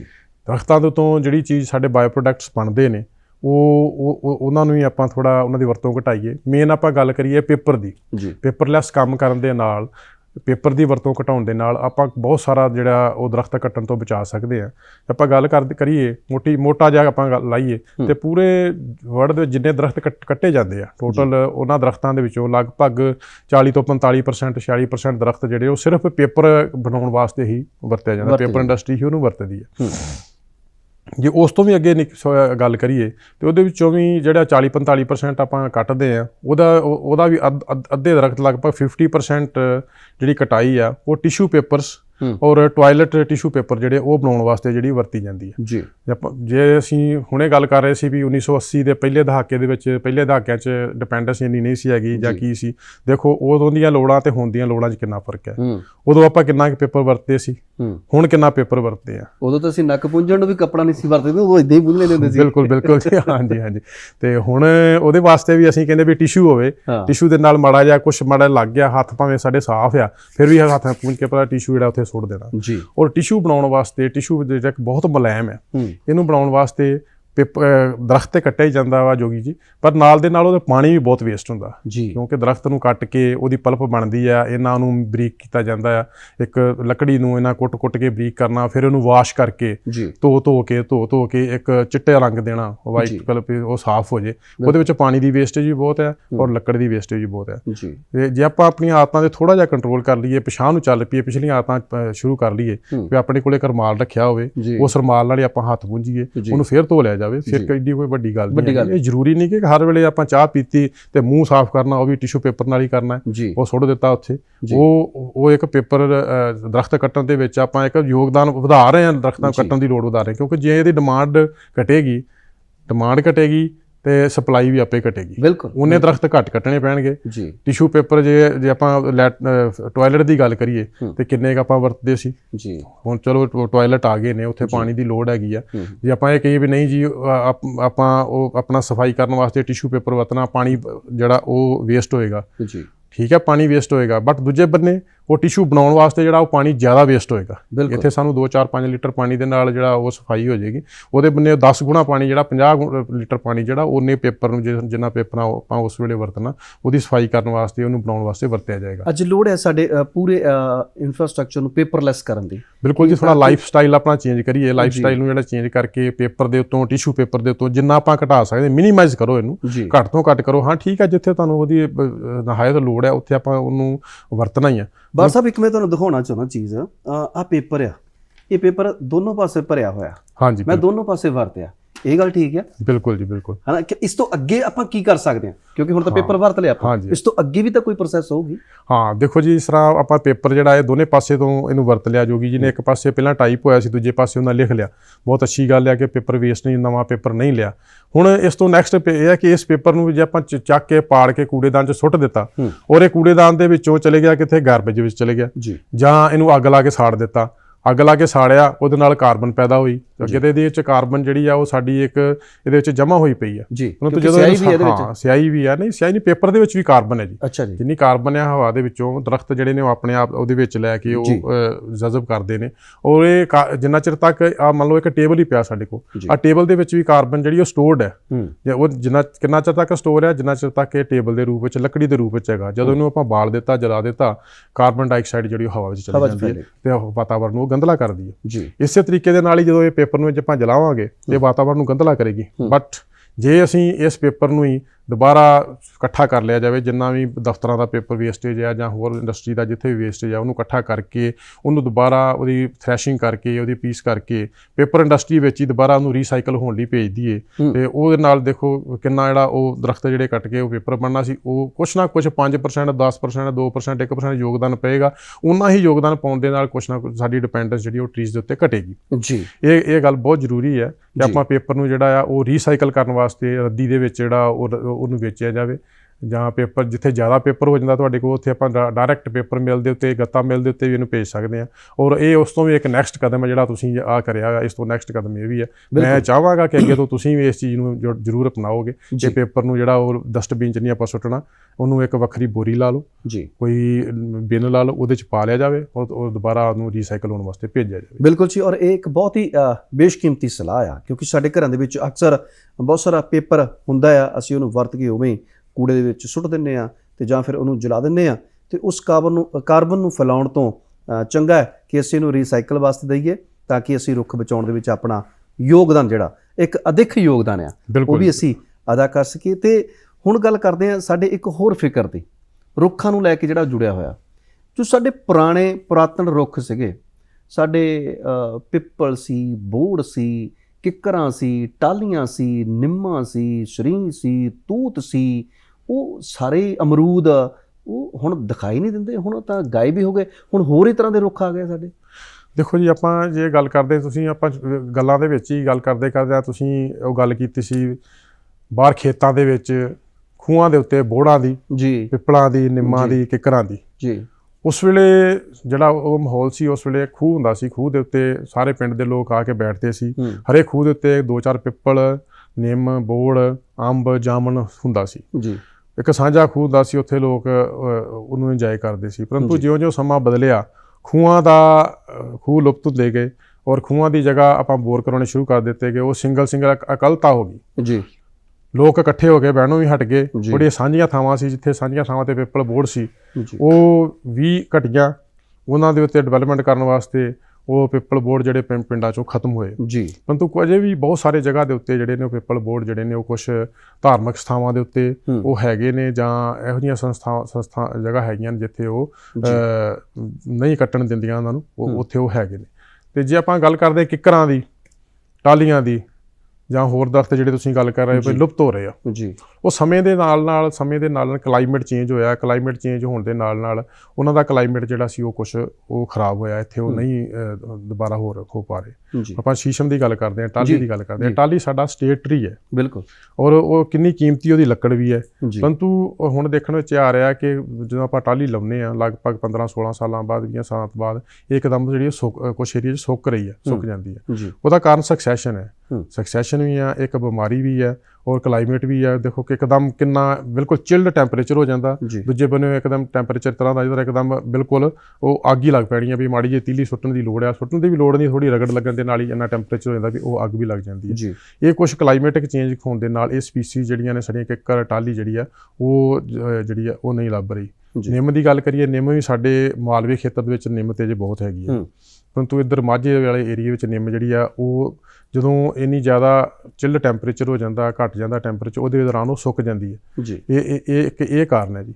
ਸ਼ਰੀਂ ਜਿਹੜੇ ਆ ਉਹਦਾ ਵੀ ਆਪਾਂ ਇਹੀ ਲੈ ਸਕਦੇ ਹਾਂ ਕਿ ਉਹ ਟੈਂਪਰੇਚਰ ਦੇ ਚੇਂਜ ਹੋਣ ਦੇ ਨਾਲ ਜਿਹੜੇ ਉਹ ਵੱਧ ਰਹੇ ਨੇ। ਬਾਕੀ ਸਕਸੈਸ਼ਨ ਹੈ ਜੀ, ਜਿਉਂ-ਜਿਉਂ ਜ਼ਮੀਨ ਸੁਧਰਦੀ ਆ। ਇਹ ਸਾਡੀਆਂ ਪ੍ਰਾਇਮਰੀ ਸਪੀਸੀਜ਼ ਸੀ। ਬਿਲਕੁਲ ਆਪਾਂ ਜੰਗਲਾਤ ਦੇ ਮੁਤਾਬਕ ਗੱਲ ਕਰੀਏ, ਸਾਇੰਟੀਫਿਕ ਗੱਲ ਕਰੀਏ, ਪ੍ਰਾਇਮਰੀ ਸਪੀਸੀਜ਼ ਆ ਵੀ ਕੋਈ ਵੀ ਏਰੀਆ ਜਦੋਂ ਖਾਲੀ ਹੁੰਦਾ ਹੈ, ਦਰਿਆ ਛੱਡਦੇ ਨੇ, ਉਹਦੇ ਵਿੱਚ ਇਹ ਟਾਹਲੀ ਤੇ ਖੈਰ ਹੋ ਗਿਆ, ਕਿੱਕਰਾਂ ਹੋ ਗਈਆਂ, ਇਹੋ ਜਿਹੇ ਦਰਖਤ ਸਭ ਤੋਂ ਪਹਿਲਾਂ ਆਉਂਦੇ ਆ। ਜਿਉਂ-ਜਿਉਂ ਉਹਦੀ ਹਾਲਤ ਧਰਤੀ ਦੀ ਸੁਧਰਦੀ ਆ, ਜਿਉਂ-ਜਿਉਂ ਚੇਂਜ ਹੁੰਦਾ, ਉਹ ਸਪੀਸੀ ਜਿਹੜੀ ਪਿੱਛੇ ਹੋਈ ਜਾਂਦੀ, ਨਵੀਂ ਸਪੀਸੀ ਜਿਹੜੀ ਉਹ ਅੱਗੇ ਆਈ ਜਾਂਦੀ। ਬਿਲਕੁਲ ਜੀ। ਮੈਂ ਤੁਹਾਨੂੰ ਦੱਸਣਾ ਚਾਹੁੰਦਾ ਕਿ ਸਾਡੇ ਪਿੰਡ ਦੇ ਸਕੂਲ ਦੇ ਵਿੱਚ ਬਹੁਤ ਦਰਖਤ ਹੁੰਦੇ ਸੀ, ਬਹੁਤ ਜ਼ਿਆਦਾ। ਉੱਥੇ ਹੁਣ ਦਰਖਤ ਖੜ ਸੁੱਕ ਬਣ ਗਏ। ਉੱਥੇ ਦਰਖਤਾਂ ਦੇ ਵਿੱਚ ਚੀਲ ਦੇ ਦਰਖਤ ਵੀ ਹੈਗੇ ਆ। ਚੀਲ ਦਾ ਦਰਖਤ ਜਿਹੜਾ ਕਿ ਪਹਾੜੀ ਦਰਖਤ ਆ, ਸਾਡੇ ਇੱਧਰ ਲੱਗਦਾ ਨਹੀਂ। ਇਹਦਾ ਮਤਲਬ ਕਿ ਸਾਡੇ ਉਹਨਾਂ ਸਮਿਆਂ ਦੇ ਵਿੱਚ ਜਿੱਥੇ ਸਾਡੇ ਬਾਪ ਪੜ੍ਹਿਆ ਹੋਇਆ, ਮੈਂ ਪੜ੍ਹਿਆ ਹੋਇਆ, ਉਹਨਾਂ ਸਮਿਆਂ ਦੇ ਵਿੱਚ ਉੱਥੇ ਚੀਲ ਦੇ ਦਰਖਤ ਲੱਗਦੇ ਸੀ ਤੇ ਅੱਜ ਸਾਡੇ ਟਾਹਲੀ ਨਹੀਂ ਲੱਗਦੀ। ਇਹਦਾ ਮਤਲਬ ਅਸੀਂ ਬਹੁਤ ਨਿਘਾਰ ਵੱਲ ਚਲੇ ਗਏ ਹਾਂ। ਹਾਂਜੀ ਨਹੀਂ ਜੀ, ਆਪਾਂ ਇਹ ਗੱਲ ਜੇ ਕਰੀਏ ਵੀ ਉਹ ਚੀਲ ਦੇ ਦਰਖਤ ਉਦੋਂ ਲੱਗਦੇ ਸੀ ਤੇ ਹੁਣ ਟਾਹਲੀ ਨਹੀਂ ਲੱਗਦੀ, ਟਾਹਲੀ ਲੱਗਦੀ ਜ਼ਰੂਰ ਹੈ, ਸਭ ਕੁਝ ਹੈਗਾ, ਬਟ ਉਹ ਜਿਸ ਤਰ੍ਹਾਂ ਮੈਂ ਤੁਹਾਨੂੰ ਪਹਿਲਾਂ ਗੱਲ ਕੀਤੀ ਕਿ ਕੁਝ ਸਮੇਂ ਬਾਅਦ ਜਿਹੜੀ ਗਰੋਥ ਸੀ ਉਹ ਆਪਣਾ ਟਾਹਲੀ ਸੁੱਕਣੀ ਸ਼ੁਰੂ ਹੋ ਗਈ। ਉਹਦੇ ਵਾਸਤੇ ਡਿਪਾਰਟਮੈਂਟ ਵੱਲੋਂ ਕਾਫੀ ਕੋਸ਼ਿਸ਼ ਵੀ ਕੀਤੇ ਗਏ ਨੇ, ਯਤਨ ਜਾਰੀ ਹੈ ਕਿ FRI ਫੋਰੈਸਟ ਰਿਸਰਚ ਇੰਸਟੀਚਿਊਟ ਤੋਂ ਸਟੱਡੀ ਵੀ ਕਰਾਈ ਗਈ ਹੈ ਵੀ ਇਹ ਕਿਉਂ ਜਿਹੜੀ ਆ ਉਹ ਸੁੱਕ ਰਹੀ ਆ, ਔਰ ਉਹਦੇ ਉਪਾਅ ਵੀ ਜਿਹੜੇ ਉਹ ਲੱਭੇ ਜਾ ਰਹੇ ਆ, ਔਰ ਲੱਭੇ ਵੀ ਨੇ ਕੁਝ ਇੱਕ ਫੰਗੀਸਾਈਡ ਕੋਈ ਜਿਹੜੀ ਬਿਮਾਰੀ ਉਹ ਇਹਨੂੰ ਲੱਗ ਕੇ ਉਹ ਨੁਕਸਾਨ ਕਰਦੀ ਹੈ। ਤੇ ਬਾਕੀ ਜੇ ਗੱਲ ਕਰਦੇ ਤੁਸੀਂ ਚੀਲ ਦੇ ਦਰਖਤ ਦੀ ਗੱਲ ਕਰਦੇ ਹੋ, ਚੀਲ ਦੇ ਦਰਖਤ ਦਾ ਕਲਾਈਮੇਟ ਜਿਹੜਾ ਉਹ ਸਾਡੇ ਇੱਥੇ ਨਹੀਂ ਹੈਗਾ। ਹਾਂ ਠੀਕ ਹੈ, ਉਹ ਐਜ਼ ਏ ornamental tree ਤੁਸੀਂ ਲਗਾਇਆ ਉੱਥੇ ਲੱਗਿਆ ਹੋਏਗਾ, ਪਰ ਉਹਦੀ ਗਰੋਥ ਤੁਸੀਂ ਦੇਖੋ ਵੀ ਉਹਦੀ ਗਰੋਥ ਜਿਹੜੀ ਉਹ ਬਿਲਕੁਲ ਇੱਥੇ ਉਨੀ ਜ਼ਿਆਦਾ ਨਹੀਂ ਹੈਗੀ। ਫਿਰ ਉਹਦੇ ਜਿਹੜਾ ਉਹ 'ਚੋਂ ਆਪਾਂ ਚੀਲ ਦੇ ਦਰਖਤ ਚੋਂ ਇੱਕ ਬਰੋਜ਼ਾ ਨਿਕਲਦਾ, ਉਹ ਬਰੋਜ਼ੇ ਦੀ ਕੁਆਲਿਟੀ ਵੀ ਇੱਥੇ ਜਾਂ ਕੁਆਂਟਿਟੀ ਜਿਹੜੀ ਉਹ ਚੀਜ਼ ਨਹੀਂ ਹੈਗੀ, ਕਿਉਂਕਿ ਉਹਦਾ ਕਲਾਈਮੇਟ ਜਿਹੜਾ ਉਹ ਪਹਾੜੀ ਏਰੀਏ ਦੇ ਵਿੱਚ ਹੀ ਆ। ਉਹ ਕਲਾਈਮੇਟ ਦੇ ਮੁਤਾਬਕ ਹੀ ਜਿਹੜਾ ਉੱਥੇ ਉਹ ਦਰਖਤ ਜਿਹੜਾ ਰਹੇਗਾ ਤੇ ਉਹਦੀ ਚੋਂ ਜਿਹੜੀ ਬਾਈ ਪ੍ਰੋਡਕਟ ਨੇ ਚੀਲ ਦਾ ਜਿਹੜਾ ਲੱਕੜ ਹੈ, ਲੱਕੜ ਦੇ ਚੀਲ ਦੀ ਕੋਈ ਇੰਨੀ ਜ਼ਿਆਦਾ ਵਧੀਆ ਨਹੀਂ ਹੈਗੀ, ਪਰੰਤੂ ਉਹ 'ਚੋਂ ਬਰੋਜ਼ਾ ਹੀ ਨਿਕਲਦਾ ਹੈ। ਉਹ ਐਸਥੈਟਿਕ ਵਿਊ ਤੋਂ ਵੀ ਜਿਹੜਾ ਸੋਹਣਾ ਲੱਗਦਾ, ਅਸੀਂ ਤੇ ਐਸਥੈਟਿਕ ਵਿਊ ਦੇ ਨਾਲ ਲਾਉਂਦੇ ਇੱਥੇ ਕਿ ਉਹ ਸੋਹਣਾ ਲੱਗੇ ਦਰਖਤ। ਇਹ ਚੀਜ਼ ਹੈ ਜੀ। ਔਰ ਇੱਥੇ ਇੱਕ ਮਾਨਸਿਕਤਾ ਵੀ ਤੁਹਾਨੂੰ ਲੱਗਦਾ ਹੈ ਕਿ ਸਾਡੀ ਹੈਗੀ ਆ ਕਿ ਜਿਵੇਂ ਤੁਸੀਂ ਦੱਸਿਆ ਕਿ ਟਾਹਲੀ ਜਿਹੜੀ ਹੈ ਉਹ 15 ਤੋਂ 20 ਸਾਲ ਤੱਕ ਦਾ ਸਮਾਂ ਜਿਹੜਾ ਜਾਂ 10 15 20 ਸਾਲ ਦਾ ਸਮਾਂ ਲੈ ਲੈਂਦੀ ਹੈ ਇੱਕ ਪੂਰਾ ਰੁੱਖ ਬਣਨ ਦੇ ਲਈ, ਕਿ ਜਿੱਥੇ ਉਹਨੇ ਸਾਨੂੰ ਕੁਝ ਦੇਣਾ ਆ ਜਾਂ ਫਰਨੀਚਰ ਦੇ ਵਾਸਤੇ ਤੇ ਜਾਂ ਫਿਰ ਹੋਰ ਲੱਕੜ ਦੇ ਵਾਸਤੇ। ਤੇ ਬਾਕੀ ਜਿਹੜੇ ਰੁੱਖ ਆ ਜਿਨ੍ਹਾਂ ਦੇ ਵਿੱਚ ਆਪਾਂ ਸਫੈਦੇ ਦਾ ਜ਼ਿਕਰ ਕਰ ਲਈਏ, ਪਾਪੂਲਰ ਦਾ ਕਰ ਲਈਏ, ਜਿਹੜੇ ਬਹੁਤ ਹੀ ਜ਼ਿਆਦਾ ਪਾਪੂਲਰ ਹੋ ਗਏ ਆ, ਹਰ ਇੱਕ ਬੰਦਾ ਸਫੈਦੇ ਲਾਉਣ ਨੂੰ ਤੁਰਿਆ ਹੋਇਆ, ਪਾਪੂਲਰ ਲਗਾਉਣ ਨੂੰ ਤੁਰਿਆ ਹੋਇਆ। ਇਹ ਸਮਾਂ ਜਿਹੜਾ ਆ ਸਮਾਂ ਜੋ ਪੀਰੀਅਡ ਹੈਗਾ ਇਹਨਾਂ ਦੇ ਤਿਆਰ ਹੋਣ ਦਾ, ਇੱਥੇ ਆਰਥਿਕਤਾ, ਇੱਥੇ ਵਪਾਰ ਉਹ ਨਹੀਂ ਸਾਡੇ ਦਿਮਾਗ ਤੇ ਚੜ ਗਿਆ ਕਿ ਅਸੀਂ ਫਟਾਫਟੀ ਕਟਾਈ ਕਰਕੇ ਇਹਨਾਂ ਨੂੰ ਲਗਾਉਂਦੇ ਆ, ਕਟਾਈ ਕਰਕੇ ਮਾਰਕੀਟ ਵਿੱਚ ਦੇ ਆਉਂਦੇ ਆ। ਬਿਲਕੁਲ ਜੋਗੀ ਜੀ, ਇਹ ਗੱਲ ਤੇ ਤੁਹਾਡੀ 16 ਨੇ ਸੱਚ ਹੈ ਕਿ ਅਸੀਂ ਇਹ ਚਾਹੁੰਦੇ ਹਾਂ ਕਿ ਅੱਜ ਹੀ ਦਰਖਤ ਲਾਇਆ ਨਾਲ ਦੇ ਨਾਲ ਹੀ ਸਾਨੂੰ ਉਹਦਾ ਇੰਸਟੈਂਟ ਫਾਇਦਾ ਹੋਵੇ। ਜਿਸ ਤਰ੍ਹਾਂ ਪਹਿਲਾਂ ਕਹਾਵਤ ਸੀ ਕਿ ਅੰਬ ਦੇ ਦਰਖਤ ਆ ਦਾਦਾ ਲਾਉਂਦਾ ਤੇ ਪੋਤਾ ਖਾਂਦਾ, ਜਾਮਨ ਆ ਉਹ ਵੀ ਦਾਦਾ ਲਾਉਂਦਾ ਤੇ ਪੋਤਾ ਖਾਂਦਾ, ਪਰੰਤੂ ਅਸੀਂ ਹੁਣ ਉਨੀ ਵੇਟ ਕਰਨੀ ਨਹੀਂ ਚਾਹ ਰਹੇ। ਉਹਦਾ ਕਾਰਨ ਆਰਥਿਕਤਾ, ਬਿਲਕੁਲ ਤੁਹਾਡੀ ਗੱਲ ਸਹੀ ਹੈ ਕਿ ਨਾਲ ਦੇ ਨਾਲ ਸਾਨੂੰ ਜਿਹੜਾ ਇਕਨੋਮਿਕਲ ਫਾਇਦਾ ਹੋਵੇ ਉਹ ਵੀ ਉਹ ਹੋ ਰਿਹਾ। ਤੇ ਦੂਜੀ ਗੱਲ ਕਰੀਏ ਜੇ ਕਿ ਪਾਪੂਲਰ ਸਫੈਦਾ ਜਿਹੜਾ ਉਹ ਇੱਕ ਪਾਪੂਲਰ ਸਫੈਦਾ ਡੇਕ, ਇਹ ਸਪੀਸੀਜ਼ ਜਿਹੜੀਆਂ ਨੇ, ਇਹ ਕਿਸਮਾਂ ਨੇ, ਇਹਨਾਂ ਨੂੰ ਖੇਤੀਬਾੜੀ ਦੀ ਕਤਾਰ ਦੇ ਵਿੱਚ ਮਤਲਬ ਕਿ ਐਗਰੋ ਫੋਰੈਸਟਰੀ ਦੀਆਂ ਜਿਹੜੀ ਫਸਲ ਹੈ ਉਹਦੇ ਰੂਪ ਵਿੱਚ ਜਿਹੜਾ ਉਹ ਮੰਨਿਆ ਜਾਂਦਾ, ਤਾਂ ਕਿ ਇਹ ਜਲਦੀ ਤੋਂ ਜਲਦੀ 5 6 7 ਸਾਲ ਦੇ ਵਿੱਚ ਤਿਆਰ ਹੋ ਕੇ ਫਾਰਮਰਸ ਨੂੰ ਜਿਹੜਾ ਉਹਦਾ ਫਾਇਦਾ ਹੋ ਸਕੇ। ਜੇ ਉਹ ਹੁਣ ਫਾਰਮਰਸ ਜਿਹੜੇ ਨੇ, ਲੈਂਡ ਹੋਲਡਿੰਗ ਸਾਡੀ ਬੜੀ ਘੱਟ ਹੈ ਇੱਥੇ, ਬਹੁਤ ਥੋੜੀ ਜ਼ਮੀਨ ਹੈ। ਜੇ ਆਪਾਂ ਗੱਲ ਕਰੀਏ ਕਿ ਉਹ ਟਾਹਲੀਆਂ ਲਾ ਲੈਣ, ਟਾਹਲੀ ਦਾ ਪੈਚ ਪੂਰਾ ਲਾ ਲੈਣ, ਕਿੱਲਾ 2 ਕਿੱਲੇ ਟਾਹਲੀ ਲਾ ਲੈਣ, ਔਰ ਉਹਨੂੰ ਉਹ ਜਲਦੀ 15 ਸਾਲ ਵਾਲੀ ਗੱਲ ਨਹੀਂ ਜੀ। ਸ਼ੀਸ਼ਮ ਜਿਹੜਾ ਹੀ ਆ, ਟਾਹਲੀ ਆ, ਇਹਦੀ ਘੱਟੋ ਘੱਟ 40 50 ਸਾਲ ਦੀ ਜਿਹੜੀ ਰੋਟੇਸ਼ਨ ਹੈ, ਉਦੋਂ ਜਾ ਕੇ ਦਰਖਤ ਜਿਹੜਾ ਬਹੁਤ ਵਧੀਆ ਬਣਦਾ ਹੈ, ਬਹੁਤ ਲੰਬੀ ਰੋਟੇਸ਼ਨ ਦਾ ਟਰੀ ਹੈ। ਤੇ ਜਿਹੜੇ ਪਾਪੂਲਰ ਸਫੈਦਾ ਉਹ 6 ਤੋਂ 7 ਸਾਲ ਦੇ ਵਿੱਚ, 5 ਤੋਂ ਲੈ ਕੇ ਤੇ 7 ਸਾਲ ਦੇ ਵਿੱਚ ਡਿਪੈਂਡ ਕਰਦਾ ਫਿਰ ਉਹ ਸੋਇਲ ਕੈਸੀ ਹੈ, ਇਹੋ ਜਿਹੀ ਸਾਂਭ ਸੰਭਾਲ ਹੈ, ਉਹਦੇ ਵਿੱਚ ਇਹ ਜਿਹੜਾ ਉਹ ਪ੍ਰੋਡਕਸ਼ਨ ਫਾਰਮ ਨੂੰ ਦੇ ਜਾਂਦਾ, ਔਰ ਇਹਨੂੰ ਉਹ ਐਜ਼ ਏ ਕਰੋਪ ਜਿਹੜਾ ਉਹ ਵਰਤ ਰਿਹਾ।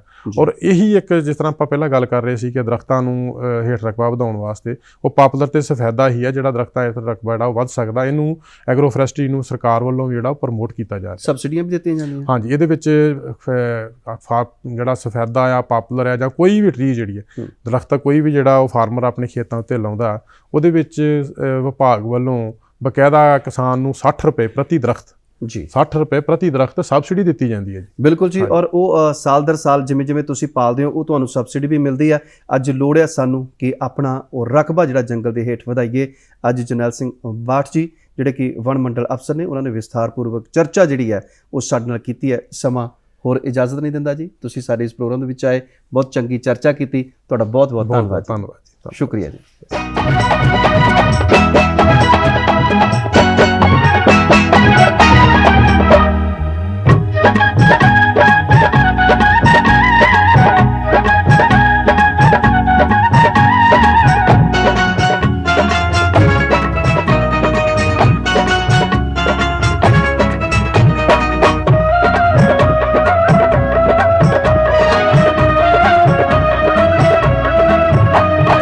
ਸਾਨੂੰ ਵੀ ਪਿਆਰ ਨਾਲ ਤੱਕ ਲੈ,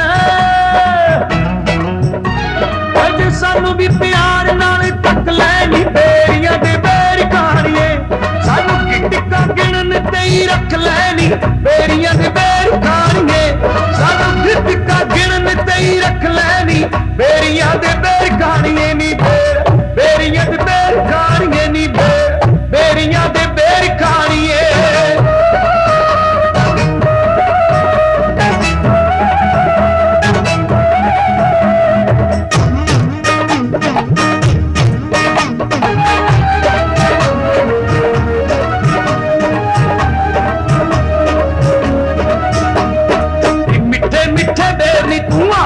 ਰੱਖੀ ਚਾਟ ਕੇ ਮਿੱਠੇ ਮਿੱਠੇ ਦੇਰ ਨੀ ਤੂੰ ਆਪ ਰੱਖੀ ਚਾਟ ਕੇ ਖੱਟੇ ਖੱਟੇ ਸਾਡੀ ਝੋਲੀ ਸੁੱਟ ਦੇ ਵੀ ਡਾਂਟ ਕੇ ਖੱਟੇ ਖੱਟੇ ਸਾਡੀ ਝੋਲੀ ਸੁੱਟ ਦੇ ਵੀ ਡਾਂਟ ਕੇ ਆਲੇ ਨੌਕਰੀ ਤੇ ਅੱਜ ਪੁੰਨ ਖੱਟ ਲੈ ਆਲੇ ਨੌਕਰੀ ਤੇ ਅੱਜ ਪੁੰਨ ਖੱਟ ਲੈਣੀ ਬੇਰੀਆਂ ਦੇ ਬੇਰੀ ਕਾਣੀਏ ਸਾਨੂੰ ਕਿਟਕਾ ਗਿਣਨ ਤੇ ਹੀ ਰੱਖ ਲੈਣੀ ਬੇਰੀਆਂ ਦੇ ਬੇਰ ਕਾਣੀਏ ਸਾਨੂੰ ਕਿਟਕਾ ਗਿਣਨ ਤੇ ਹੀ ਰੱਖ ਲੈਣੀ ਬੇਰੀਆਂ ਦੇ